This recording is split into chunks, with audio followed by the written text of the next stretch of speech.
Sky are very right to question the quality of the opponents. I was disappointed at the quality of the opponents, but we can only go by records that we look at and what they've previously done.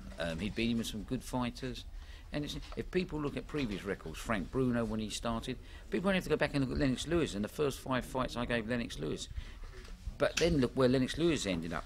The project is not now, the project is where we are in 3 years' time, and that is, I mean, if you want to be honest, you could question the quality of Salita that fought Emrid Khan for a world title, blown away in 76 seconds. He was built on stiff opponents, so it's about learning your trade, and these guys do learn in the gym. That's the most important issue. I do feel the public was a little bit shortchanged tonight, and I hold my hands up to that, but it's me that's got to take the blame in the can, not the fighters. Not the matchmaker at the end of the day, Tony, and you've got to be happy with what you did in front of that opponent. Yeah, I am. I just tried to do better than I done my last fight, and I think I've done it.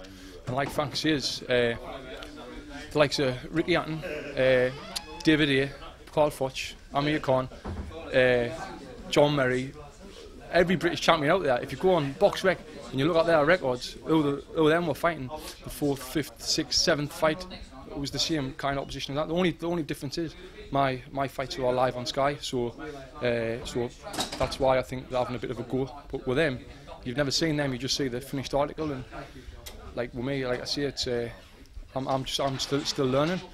I'm not saying I learned a lot from that fight, but I did box better than I did that in that fight. I did my last fight, so I'm just happy. I trained really hard for that fight, and I think it showed there. So you get to enjoy Christmas now, and that's tops off a pretty good 2009 for yourself. Yeah, it's been a good year. 5 fights.